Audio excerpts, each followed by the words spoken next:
Round 4 and the 6 Hours of Zolder in Belgium, a brand new track for World Endurance.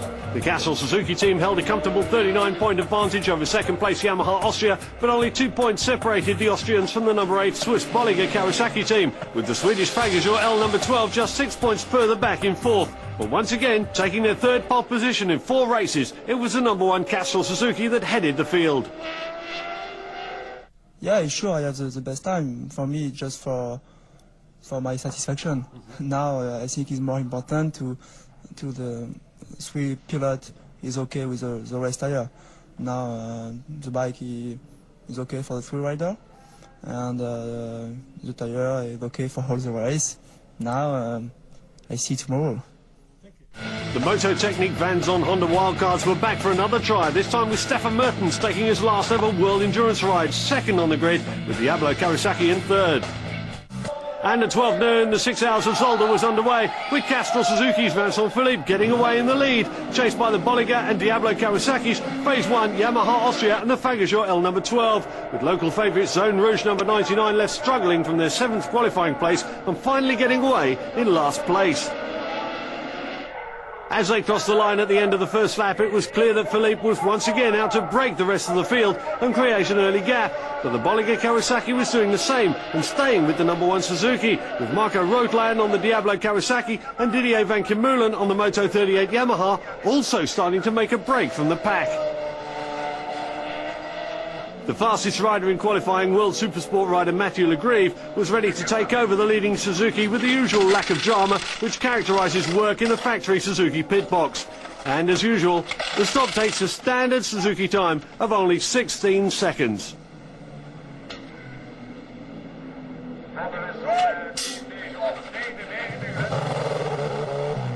So much had been expected this year from Jean-Claude Clapeyron's resurgent Moto 38 Yamaha team, but after getting up to 4th place at Zolder and after the first relay from Didier Van Kemulen, they were now out of the race with gearbox problems.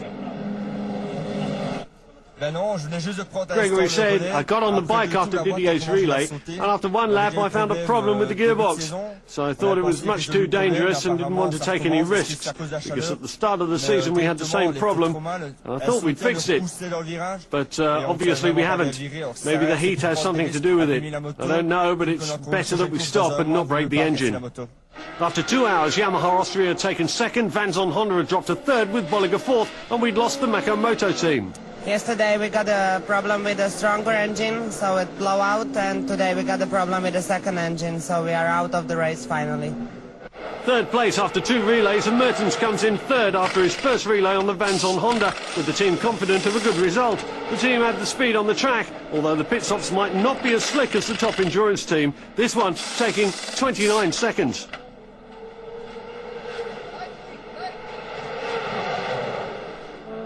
But the last World Endurance race for Mertens was over. Michael Schulten was now on the bike but crashed off camera shortly after starting this, his second lap, which would now put the Diablo 666 Kawasaki into a podium position.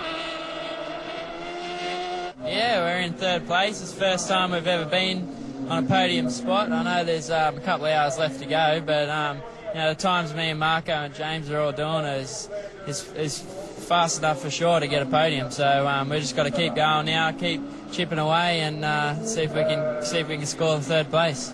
But then disaster for the young team managed by former champion Terry Reimer. Alex had crashed heavily but had still managed to get the bike back to the pits. First on the scene was Alex's brother Damien from the Phase 1 team, making sure that his brother was okay. But it was a crushing blow for the younger rider, with all his hopes of a podium position ruined. Diablo's crash meant that once again the Bolliger number 8 was in a podium position in third, with just one more relay left to run. Eager to rejoin the battle with just a 1-minute advantage over fourth, Horst Eiger gets away even before the team have a chance to remove the rear wheel stand. Yamaha Austria were now nearly 5 minutes in front of the Bolliger Kawasaki and out on their own, just over 4 minutes down on the leading Castrol Suzuki. And although the Yamaha was working perfectly, the race wasn't over yet.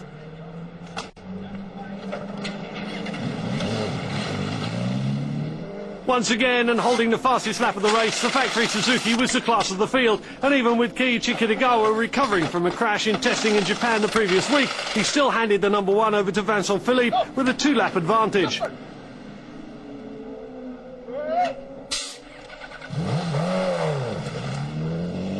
And at 6 p.m. after 223 laps and 6 hours of racing, the #1 Castrol Suzuki crossed the finish line to take 3 wins out of 4 races so far in the 2006 championship. With no problems with the bike or riders at Zolder, it looked like the factory Suzuki team were leading a charmed life.